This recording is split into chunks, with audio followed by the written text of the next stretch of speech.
안녕하십니까. 소중한 나, 무한 행복, 소나무 시간입니다. 만나 뵙게 되어서 반갑습니다. 우리 불교는 인연법입니다. 인연법. 모든 것이 인연 따라 일어나고 인연 따라 흩어진다. 우리 요 몸뚱아리도 인연법입니다. 인연 따라 일어나고 인연 따라 사라지고, 그리고 우리가 살아가는 이 세상도, 이 세상 안에 있는 모든 존재도 인연법입니다. 인연 따라 일어나고 인연 따라 사라집니다. 심지어 이 우주조차도 영원한 고정된 실체가 있는 영원한 것이 아니라고 합니다. 이 우주조차도 인연법이라고 합니다. 인연 따라 일어나고 인연 따라 사라진다. 그러면 그 인연법이 어디에서 생겼고 어떻게 사라지냐, 뭐 또 이런 것까지 이야기하며 불교 교리적으로 또 깊이 들어가야 됩니다. 그러니까 그런 거는 따로 여러분들이 경전 공부를 하셔야 되고, 중요한 거는 인연법이다. 모든 것이 인연 따라 일어나고 인연 따라 흩어진다 라는 것을 명심하셔야 됩니다. 심지어 우리 앞에 펼쳐진 행복과 불행이라는 것도, 내 앞에 펼쳐진 좋은 일도 나쁜 일도 모두가 인연법이라고 합니다. 인연 따라 일어나고 인연 따라 사라지는 하나의 현상들입니다. 그래서 불교에서는 이 인과 어변을 굉장히 중요하게 여깁니다. 인과 업연. 인과, 내가 뿌린 씨앗대로 내가 그 결과를 받는 업의 인연들이다. 그래서 인과 어변이라고 합니다. 우리 중생들이 인생을 살아가다 보면 모든 중생들이 행복하기를 원하지만 영원히 우리가 행복하게 좋은 일만 생길 수는 없습니다. 인생을 살다 보면 힘들고 괴롭고 답답하고 고통스러운 일들도 끊임없이 우리를 괴롭히는 것 자체가 사실은 인생이라는 하나의 현상입니다. 그런데 그 고통이라든가 괴로움이 어느 정도 우리가 이겨낼 수 있는, 감내할 수 있는 고통과 고난이라면 다행이지만, 정말 인생의 절벽에서, 낭떠러지와 같은 인생의 그 절벽의 끝에서 정말 내가 어찌할 수 없는, 그 어디에도 의지할 수 없는 그런 극심한 괴로움과 고통과 그런 시련이 닥쳤을 때 과연 우리는 그것을 어떻게 우리는 극복해야 될 것인가? 그래서 불교에서는 기도해라, 불보살님께 의지해라, 모든 것을 온전히 내려놓고 불보살님의 가피를 구하라 라고 대승경전에서는 이야기하고 있습니다. 그래서 관세음보살 보문품이라든가 무슨 지장경이라든가 약사경이라든가 천수대비경이라든가 이런 수많은 대승경전에서는 중생들이여 힘들고 괴롭고 답답하고 고통스러울 때 오직 일심으로 한마음으로 불보살님께 의지해라 라고 그렇게 우리 중생들에게 법을 설하고 있습니다. 그래서 우리 주변의 수많은 불자님들, 우리 주변의 수많은 분들께서 너무나 힘들고 괴롭고 답답했을 때 간절하게 기도하고 기도해서 아름답게 그 시련을 아주 아름답게 극복한 그런 사례들이 굉장히 많습니다. 지금으로부터 약 100여 년 전에 있었던 일입니다.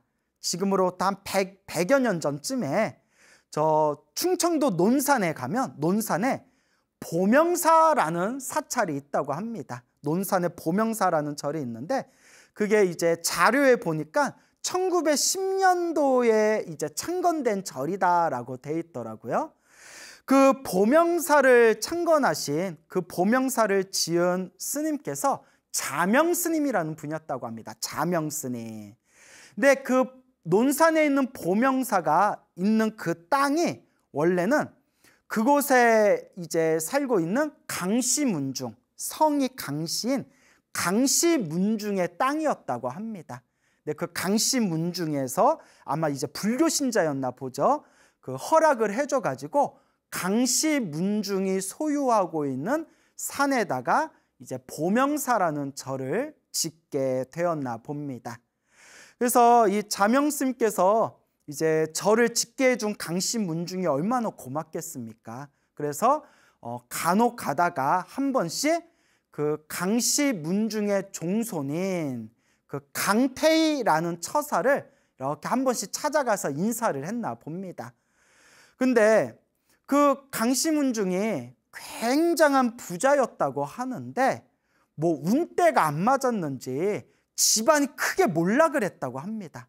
그래서 떵떵거리는 논산에서도 가장 손꼽히는 최고의 부자였는데 완전히 몰락을 해가지고 그 종손이 되는 그 강태희라는 그 처사분이 정말 다 쓰러져가는 오두막집에서 겨우 끼니를 연명하면서 살 정도로 집안이 크게 목락을 했다고 합니다. 그래서 어느 날 요 자명 스님께서 이제 보명사의 창건주인 자명 스님이 이제 그 강씨 문중의 종손인 이제 강태희 처사를 찾아갔는데 집이 너무나 꾀죄죄한 거예요.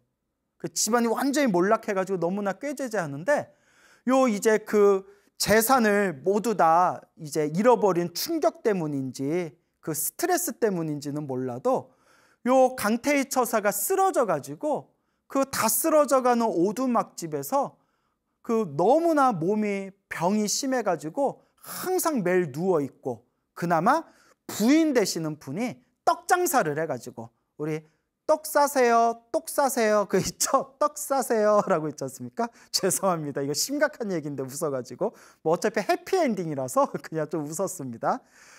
그 떡 장수를 해가지고 이렇게 이제 하루하루를 연명했었다고 합니다.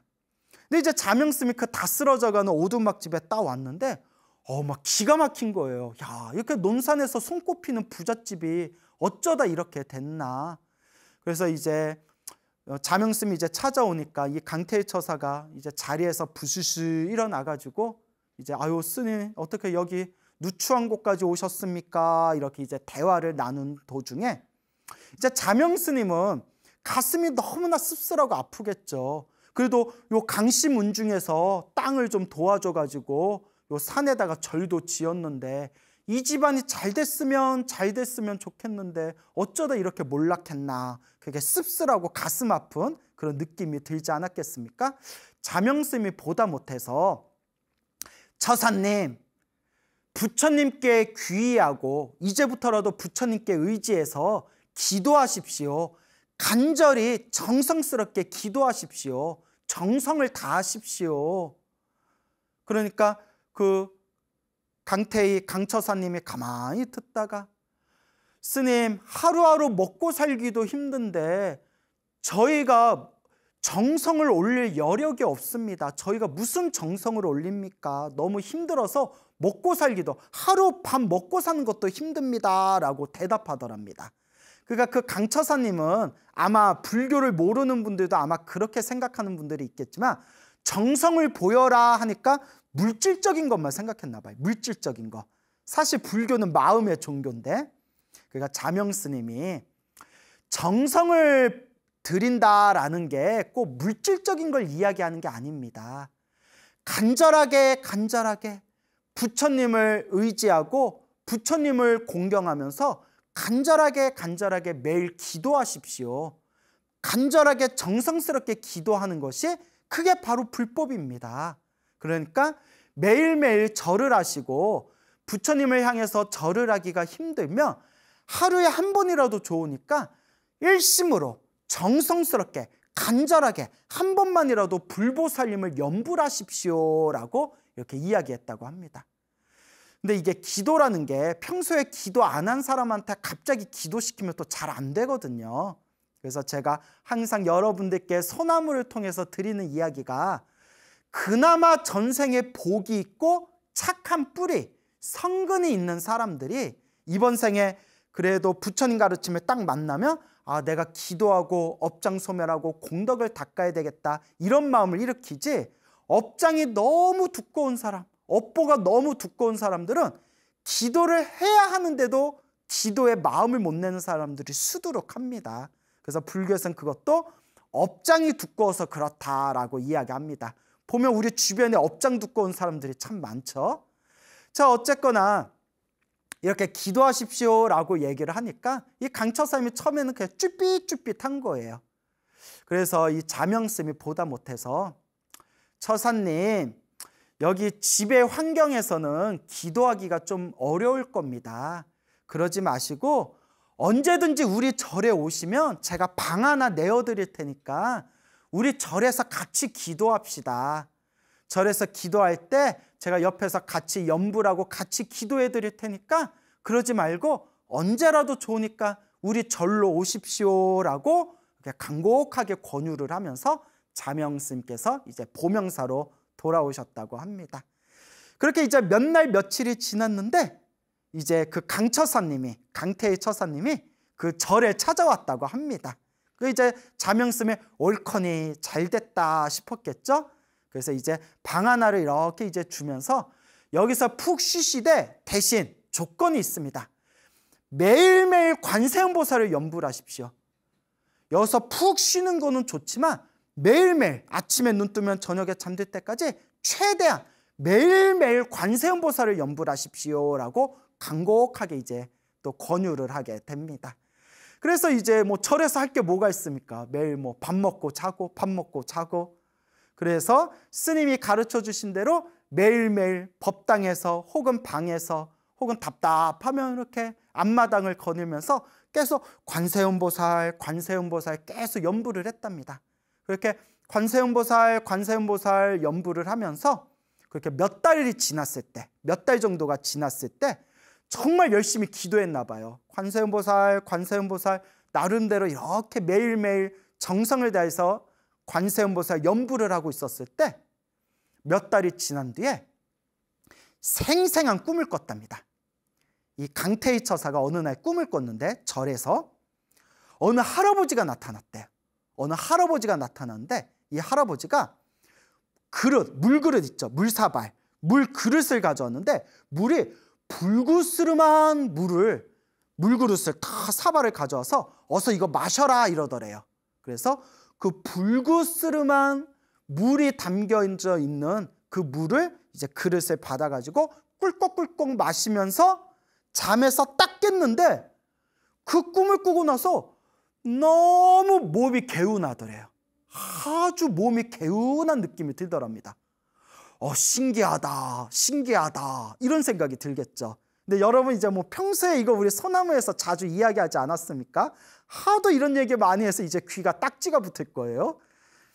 그래서 신기하다 해서 이제 그날 아침에 자명스님을 찾아가가지고 꿈꾸고 있었던 일을 이야기하니까 자명스님이 너무 기뻐하면서 아이고 처사님이 기도를 열심히 하니까 관세음보살 염불을 열심히 하니까 부처님께서 불보살님께서 가피를 내려주셨나 봅니다. 앞으로 잘 될 겁니다. 더 열심히 기도하십시오. 몸의 병을 낫게 해주시나 봅니다. 그러니까 사람이 뭐든지 이렇게 좀 체험을 하고 맛을 보면 딱 꽂히는 게 있거든요. 그러니까 이런 체험과 맛을 느끼다 보니까 이게 정말 이게 헛것이 아니구나. 이걸 무시할 게 아니구나. 그래서 더 열심히 염불을 했답니다. 더 열심히 관세음보살 더 열심히 염불을 하면서 시간이 지날수록 몸이 점점 건강해지더니 완전히 그 자리를 드러눕게 했던 그 병고가 싹 사라지고 옛적의 그 건강을 되찾았다고 합니다. 그래서 몸이 싱싱해져가지고 다시 집으로 돌아오니까 집안 식구들이 다 놀란 거예요. 이제 정말 다 죽어가가지고 당장 내일 죽어도 정말 모를 판에 정말 기어가다시피 절에 올라갔던 그 집안의 가장이 정말 싱싱한 생생한 정신으로 건강한 몸으로 다시 딱 집에 나타나니까 가족들이 다들 감동을 받은 겁니다. 또 100여 년 전 얘기니까 옛날 사람들 또 순진하잖아요. 옛날 사람들 또 지금보다 더 순진하고 순수하지 않습니까?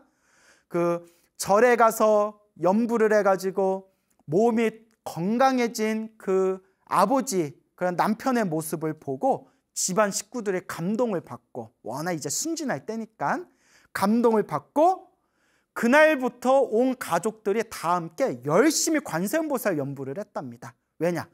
눈으로 자기들이 봤으니까. 다 죽어가던 분이 절에 가서 열심히 기도한 뒤에 이렇게 건강해진 몸으로 나타나니까 다들 믿음에 신심이 나는 거예요. 신심이 나가지고 열심히 그렇게 연부를 했답니다. 아니나 다를까 그날 이후로 점점 이제 집안일을 술술 풀려나가더니 그 떡 장사를 하던 부인분께서 이제 조금 돈을 모아놓은 게 있었나 봐요. 물감 장사를 했는데 물감 장수가 되어서 물감 장사를 했는데 그게 요새 말로 대박을 쳐가지고 대박을 쳐서 엄청난 큰 돈을 벌었다고 합니다. 부럽죠, 여러분? 예, 크게 대박이 나가지고 사업이 크게 돼서 그 뒤로 또 그 가족들이 다들 일이 잘 풀려가지고 결국은 다시 옛적과 같이 그 논산에서 아주 큰 부자가 되어가지고 그렇게 힘들고 괴로운 그 시절을 아주 잘 넘기게 되었다라는 이야기가 지금까지 그 보명사 그런 창건 설화에 그 이야기가 지금까지 전해지고 있다고 합니다. 만약에 그 강태희 처사님이 그 거사님이 자명 스님을 만나지 않았더라면 어떻게 되었을까요? 더 나아가서 자명 스님이 기도하십시오. 정 뭐 하시면 우리 절에라도 오셔서 같이 기도합시다 라고 했을 때 그때 절에 오지 않았더라면 어떻게 됐을까요? 그때 열심히 기도하지 않았다면 어떻게 되었을까요? 그래서 우리 불자님들은 항상 명심하셔야 됩니다. 힘들고 괴롭고 답답할 때가 아이고 부처님 믿어봤자 아무 영험 없네 라고 투정 부리고 투덜대고 그리고 부정하는 그 시기가 아니라 가장 힘들고 괴롭고 답답할 때가 부처님이 내가 기도할 때를 지금 알려주시는 거구나. 지금 이 상황이 내가 지은 빚과 숙제가 남아있어서 내가 지금 닦아야 할 때구나. 그러니까 지금 이 힘들고 괴롭고 답답할 때 내가 더 간절히 더 정성스럽게 더 열심히 기도해야 되겠구나라는 마음을 항상 되새기시고 명심하시고 결심하시기를 바랍니다. 결국 우리 불자님들이 정신력으로 이길 수 있는 시련은 정신력으로 이기시고 체력으로 이길 수 있는 시련은 체력으로 이기시면 됩니다. 하지만 도저히 정신력이건 체력이건 내 힘으로 어찌할 수 없는 그런 힘들고 괴롭고 답답한 절벽을 만났을 때는 온전히 내 마음을 다 놓아버리고 매일매일 간절하게 정말 눈물을 흘리는 마음으로 간절하게 불보살님께 기도하시기 바랍니다. 그래서 항상 여러분들께 말씀드리지만 무슨 기도를 하든 불보살님을 향한 기도는 결국 하나로 통한다. 관음기도가 좋으신 분들은 관음기도 하시면 되고 지장기도가 좋으신 분들은 지장기도 하시면 되고 금강경이 좋으신 분들은 금강경 독송하시면 되고 법화경이 좋으신 분들은 법화경 기도하시면 되고 능엄주가 좋으시면 능엄주 하시면 되고 어떤 기도를 하든 불보살님을 향한 기도는 결국 하나로 통한다. 중요한 것은 일심, 마음을 하나로 모으는 것, 마음을 하나로 통일하는 것, 이것이 가장 중요하다라는 것을 꼭 명심하시기를 바랍니다. 자, 그래서 이와 같이 우리 불자님들도 이 인생을 살아가면서 우리가 힘들고 괴롭고 답답한 고난을 만났을 때 내가 의지할 수 있는 최고의 의지처 불보살님이 계시다는 것, 부처님과 관세음보살님이나 지장보살님 같은 불보살님이 계시고 우리가 그분께 의지할 수 있다는 것, 이것은 정말 우리 불자로서 과거 전생에 큰 복을 지었고 과거 전생에 착한 뿌리, 성근이 있었기에 우리가 이번 생에 이렇게 부처님의 법을 만나서 불보살님을 의지할 수 있는 이런 신심, 믿음을 일으킬 수 있는 것이다. 이것을 꼭 명심하시기를 바랍니다. 오래전에 그 설악산에 오세암이라고 있어요. 오세암. 다들 들어보셨죠? 설악산 이렇게 그 설악산에 가면 이제 백담사라고 있지 않습니까? 백담사는 다들 아실 거예요. 백담사에서 이제 우리가 봉정암 올라갈 때 우리 한국불교의 이제 정멸보궁인 그 봉정암에 올라갈 때 봉정암에 첫 백담사에서 있다 영시암이라는 암자가 있고요. 영시암에서 또 올라가면 중간에 또 오세암이라는 암자가 나옵니다. 오세암. 그 다음에 오세암을 넘어가면 이제 봉정암이라는 암자가 나오죠. 그래서 우리 불자님들은 이제 봉정암에 많이 올라가시잖아요. 부처님의 이제 진신사리가 모셔놓은 그런 봉정암에 많이 올라가는데, 사실 오세암도 수많은 전설과 신비한 가피가 담긴 아주 묘한 관음도량이 또 오세암이지 않습니까? 뭐 봉정암은 봉정암대로 좋고 오세암은 또 오세암대로 좋죠. 그래서 오세암의 영엄사라는 다 아시죠? 오세동자, 5살 동자가 그렇게 이제 홀로 한겨울에 갇혀 있을 때 절 안에서 관세음보살을 연불해서 관세음보살님의 가피를 받았다라는 오세동자 일화가 전해지면서 오세암이라고 이름이 지어진 거지 않습니까? 뭐 워낙 유명한 얘기라서 다 아실 겁니다. 자, 근데 그 오래전에 오세암의 이 법당에서 봉사하시고 기도하시던 어느 보살님이 계셨다고 합니다. 어느 보살님이 계셨는데 그 보살님의 이야기가 참 재밌어요. 참 재밌어요. 그 보살님께서 원래는 이렇게 평범한 가정주부셨대요. 평범한 가정주부시고 이제 평소에 절에 다니시던 불자였겠죠. 어느 날 갑자기 이유를 알 수 없는, 병명을 알 수 없는 갑자기 이제 병에 걸려가지고 몸이 너무너무 아프더래요. 정말 온몸에 뼈마디가 다 아프고 몸에 힘이 없어가지고 하루 종일 누워 있었답니다. 도저히 이 몸에 힘이 안 생기고 온몸에 삭신이 다 아픈 거예요. 그래서 뭐 가정주부니까 남편 이렇게 출근도 시켜야 되고 애들 학교도 보내야 되고 집안에서 살림도 해야 되는데 손가락 하나 까딱할 수가 없었더랍니다. 정말 이제 반폐인이 되는 거죠. 너무나 힘들고 괴로워서 뭐 병원도 여러 군데 다녔겠죠. 그래서 어디 또 병원에 갔더니 의사 선생님이 목뼈에 문제가 있는 것 같다고 그러면서 이제 약을 줬는데, 약으로 진통제로 겨우겨우 버티면서도 몸에 이제 별로 호전이 없으니까 이러다 나 완전히 죽겠구나 싶은 생각이 들더랍니다. 근데 이분이 그래도 불심이 깊은 불자였나 봐요. 이런 상황에서 딱 뭐가 생각났을까요? 기도하자라는 생각이 나더랍니다. 기도하자. 힘들고 괴롭고 답답하고 고난과 고통이 있을 때 내가 의지할 것은 기도. 그래서 이 불자님이 이렇게 약으로만 이렇게 인생을 어떻게 사냐, 이렇게 폐인같이 어떻게 사냐, 기도해보자 해가지고 그날로 집에서 100일 기도에 들어갔답니다. 집에서 100일 기도. 그래서 도저히 절에 가서 기도할 힘도 없는 거예요. 그래서 집에서 혼자서 간절하게 관세음보살을 부르면서 집에서 나름대로 100일 기도에 들어갔다고 합니다. 매일매일 아침에 눈 뜨면 잠들 때까지 하염없이 관세음보살을 불렀대요. 정말 그것도 대단한 거예요. 하염없이 관세음보살을 부르다가 너무나 괴롭고 너무나 아프고 너무나 힘들어서 방을 막 엉금엉금 기어다니면서 막 관세음보살을 불렀대요. 너무 아파서 막 방을 떼굴떼굴 기어다니면서 관세음보살 그 아픔과 고통 속에서 부르는 연불이 얼마나 간절했겠습니까, 여러분.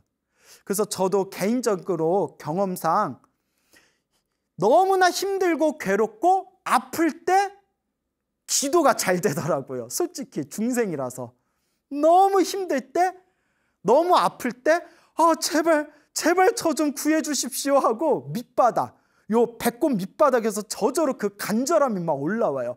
부처님, 나 죽겠습니다. 제발 좀 살려주세요. 여러분들 다 그런 경험 해봤지 않습니까? 그런데 여러분, 기도를 하다 보면, 100일 기도나 이런 기도하다 보면 중간에 꼭 고비가 와요. 아무 효과도 없는 것 같고 아무 효험도 없는 것 같고 상황은 더 악화되는 것 같고 그냥 다 때려치우고 싶고 막 기도하기가 싫어서 온몸에 그냥 개미가 물어뜯는 것 같이 온몸이 자지러지고 이런 온갖 마장들이 생깁니다. 근데 이제 큰 스님들이 그러시는데 업보가 두꺼울수록 그런 경향이 심하대요. 내 업보가 내가 기도를 못하도록 나를 뒤흔드는 거래요. 그래서 제 주변에 이렇게 기도하시는 분들 중에 그런 중간중간 고비들을 넘기시는 분들이 있거든요. 자, 어쨌거나 이 불자님도 얼마나 힘들고 괴로웠겠어요. 그러니까 막 방을 떼굴떼굴 구르고 엉금엉금 기어다니면서도 관세음보살, 관세음보살 간절히 염불 했답니다. 그렇게 100일 기도가 다 되었을 때 생생한 꿈을 꿨답니다. 생생한 꿈. 꿈속에서 하얀색 옷을 입은 관세음보살이 나타나셨대요. 하얀색 옷을 입은 관세음보살이 나타나셨는데 관세음보살님이 주사기를 가져오셨대요. 주사기 6개를 가져오셨답니다. 6개의 주사기를 가져오셔서 그 6개의 주사기를 이 보살님 몸에다가 딱 꽂아주시더래요. 얼마나 아팠을까? 한 대 맞아도 찌릿한데 6방을 맞은 거예요. 그러니까 이건 그냥 제 생각인데 주사기가 한 방도 아니고 2방도 아니고 6방을 맞았다는 거는 그만큼 업장이 두꺼웠다는 뜻이 아닐까라고 생각해 봅니다. 그러니까 한두 방 갖고 안 되는 거예요. 6방으로 냅다 찔러버린 거예요. 6방을 하얀색 옷을 입은 관세음보살님이 6개의 주사기를 가져와서 몸에다 딱 꽂아주는 꿈에서 딱 깨고 난 뒤에 그토록 자신을 괴롭히던 병들이 사라지면서 다시 건강을 되찾았다고 합니다. 얼마나 감사하고 고마울까요? 얼마나 감사하고 고맙고 얼마나 그 은혜가 가슴에 사무치겠습니까? 그래서 이 보살님이 항상 마음속에 내가 이렇게 살아나게 된 것은 우리 관세음보살님 은혜다. 우리 부처님 은혜고 우리 관세음보살 은혜다. 내가 이 은혜를 갚아야 되는데 생각하다가 어찌어찌한 인연이 돼서 이제 오세암에 오셔가지고 오세암에서 그렇게 봉사도 하시고 기도도 하면서 부처님과 관세음보살님의 은혜를 갚는 마음으로 그렇게 머무르시던 그런 보살님의 정말 놀랍고도 신비한 아름다운 그런 일화가 전해지고 있습니다. 정말 놀랍지 않을 수가 없습니다.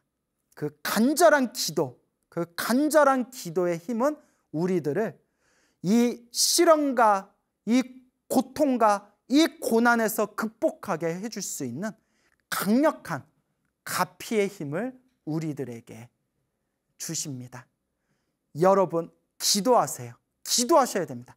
지금 이 순간 이 방송을 보고 있는 지금 이 순간 관세음보살 하고 염불하시기 바랍니다.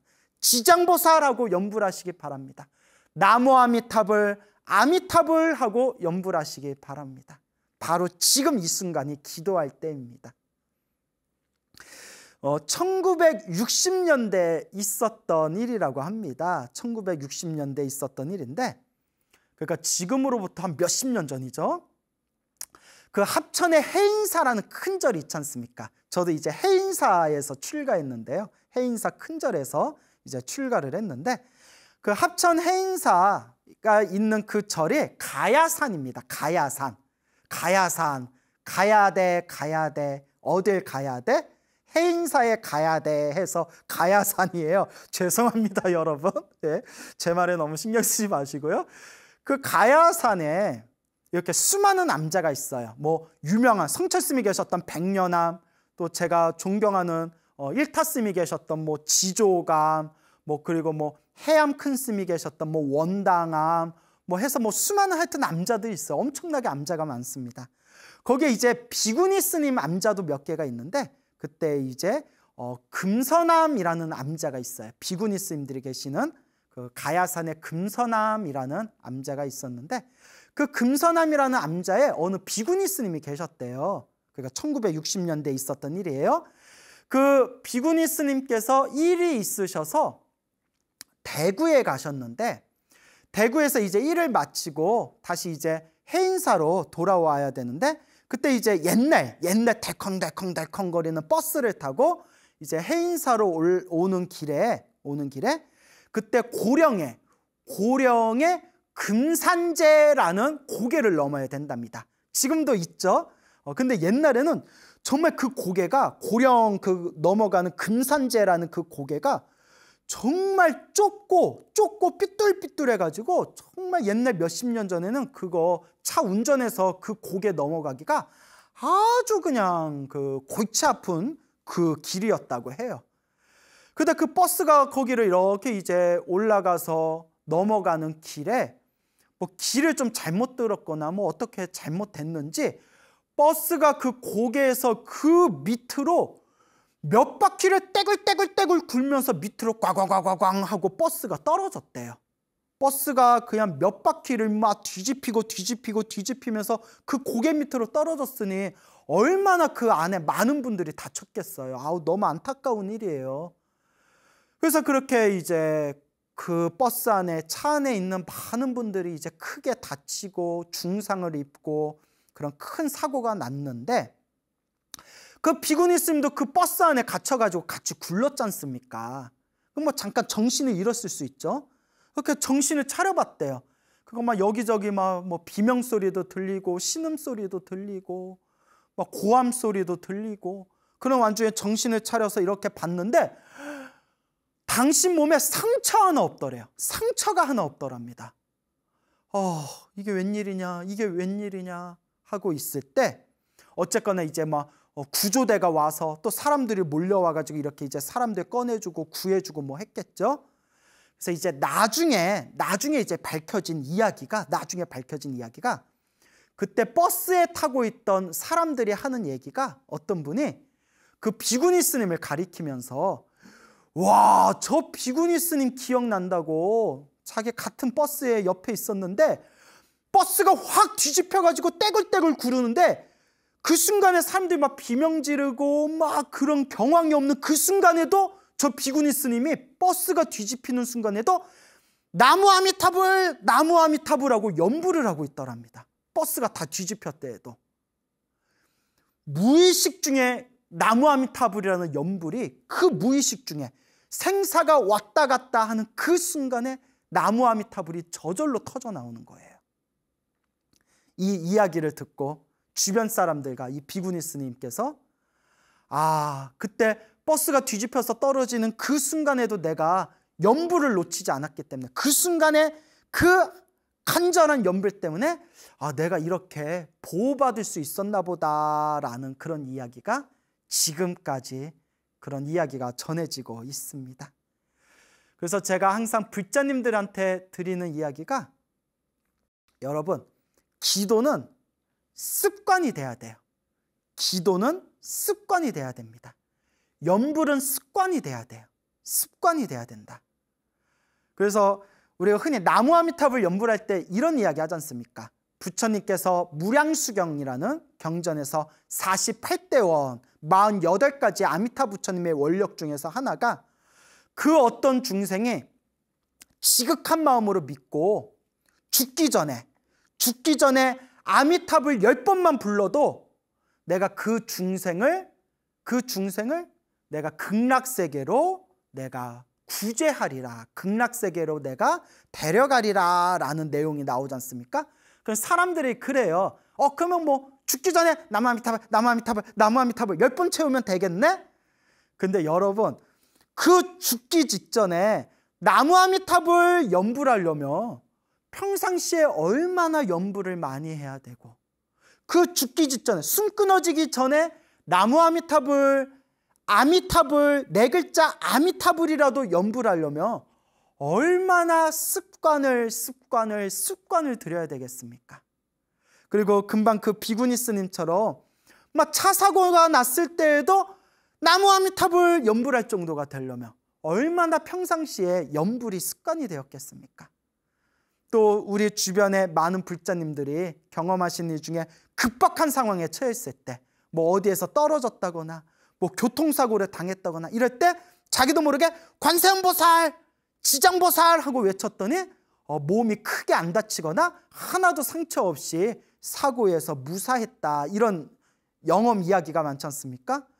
그 급박한 그 사고의 순간에 관세음보살을 부르든 지장보살을 부르든 그때 내가 불보살을 부를 수 있기까지 얼마나 많은 습관을 들였겠습니까? 그래서 제가 가장 좋아하는 속담이 노는 입에 염불하자입니다. 노는 입에 염불하자. 여러분, 노는 입에 뭐 하십니까? 이렇게 노는 입에 오징어, 땅콩 뭐 하십니까? 노는 입에 염불하자. 나무 아미타불, 아미타불, 아미타불, 아미타불. 관세음보살, 관세음보살, 관세음보살. 지장보살, 지장보살, 지장보살. 옴마니밤메오, 옴마니밤메오, 옴마니밤메오. 광명진어 옴 아모카 바이로차나 마하무드라. 이렇게 내 스스로 내가 하고 있는 기도를 끊임없이 안으로 계속 습관을 들여야 된다. 이것이 굉장히 중요한 겁니다. 그래서 항상 제가 좋아하는 속담이 노는 입에 염불하자. 그래서 저도 자꾸자꾸 놓치지만 또 자꾸자꾸 챙기려고 합니다. 걸으면서도 마음속으로 아미타불, 아미타불.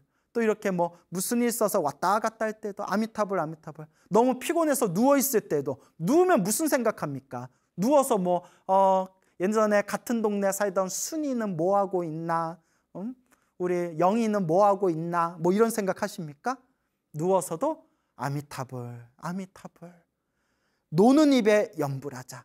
결국 기도는 습관이 돼야 됩니다. 지금 이 순간이 바로 염불하고 기도할 때입니다. 지금 이 소나무를 보면서 마음속으로라도 좋으니까 아미타불, 아미타불, 관세음보살, 관세음보살. 지금 이 순간 염불해 보시길 바랍니다. 그렇게 알게 모르게 내가 한번 염불할 때마다 염불한 만큼의 공덕이 내 마음자리에서 무럭무럭 자라나고 있는 것입니다. 우리가 정말 열심히 기도를 하고 간절히 기도하고 정성스럽게 기도하면 반드시 가피와 공덕이 있습니다. 하지만 주변에 많은 불자님들이 또 하시는 말씀이, 스님 정말 열심히 기도한 것 같은데 그래도 살아가는 게 힘들어요. 사는 게 힘들어요. 소원 성취가 안 됐어요. 이런 말씀들을 많이 하십니다. 그래서 제가 늘 드리는 이야기가, 여러분 기도하면, 염불하면 반드시 공덕이 있습니다. 단 효과를 빨리 볼 때도 있고 좀 느리게, 더디게 그 효과를 볼 때도 있습니다. 이것도 내 복입니다. 제가 비유를 드는 게 항아리에 많이 비유를 드립니다. 우리가 항아리에 물이 많이 차 있을수록 물을 조금만 부어도 항아리에 물이 금방 넘쳐납니다. 그렇죠? 근데 항아리에 물이 텅텅 비어 있을수록 물을 오랫동안 채워야 항아리에 물이 넘쳐나게 됩니다. 그와 같습니다. 이것도 내 복입니다. 과거 전생에서부터 내가 지어놓은 복이 많아서 내 복의 그릇에 복이 많은 사람들은 기도를 조금만 해도 효과를 빨리 보게 됩니다. 하지만 과거 전생에 지어놓은 복이 부족해서 내 복의 그릇에 복이 부족한 사람들은 이번 생에 더 많이 닦고 더 많이 쌓아 나가야 되는 거, 더 기도를 해야 더 그렇게 효과를 볼 수가 있는 겁니다. 이것도 결국은 누구 인연이다? 내가 지은 나의 어변입니다. 그리고 늘 여러분들께 말씀드리지만, 기도를 하면서 나쁜 일이 생기거나 힘들고 괴로운 일이 생긴 것은 기도에 효과가 없는 게 아닙니다. 늘 여러분들께 귀가 따갑도록 드리는 이야기가 있죠. 크게 받을 업을 작게 받고 있는 것이다. 내가 과거 전생에서부터 내가 지어놓은 크게 받아야 할 빚이 있는데, 숙제가 있는데 그걸 지금 작게 받고 있는 것이다. 여러분들이 기도를 열심히 했는데도 몸이 아프거나 뭐 장사가 안 되거나 뭐 아이가 뭐 좀 잘 안 됐다거나 혹 이런 일이 생겼다고 해서 내가 기도를 제대로 못해서 그런가, 혹은 내가 기도를 했는데 이게 아무 효과가 없는 것이란 말인가? 절대 그게 아닙니다. 서두에도 말씀드렸지만 모든 게 인연법이다. 내가 지은 업의 인연법이고, 기도를 열심히 했는데 안 좋은 일이 생긴 것은 내가 지은 나쁜 인연을 지금 크게 받을 걸 작게 소멸하고 있는 과정입니다. 그러니까 흔들리실 필요 없습니다. 그냥 좋은 일이 생기든 나쁜 일이 생기든 그저 내 공덕을 닫는 마음으로, 인과 업보를 믿는 마음으로, 내가 지은 인연법을 믿는 마음으로 좋은 일이 생기면 좋아서 좋고 나쁜 일이 생기면 내 업장이 소멸해서 좋다라는 마음으로 좋은 일이 생기든 나쁜 일이 생기든 흔들리지 마시고 그냥 내 공덕을 닦는 마음으로 묵묵히 꾸준히 염불에 나아가시기 바랍니다. 불보살님의 가피는 분명히 여러분들과 함께합니다. 여러분, 행복해지고 싶습니까? 행복한 삶을 창조하고 싶습니까? 복을 지으십시오. 선업을 지으십시오. 공덕을 쌓으십시오. 복과 선업과 공덕의 힘이 여러분들을 진정한 행복의 길로 이끌어 줄 것입니다. 여기서 마치겠습니다. 여러분, 성불하십시오.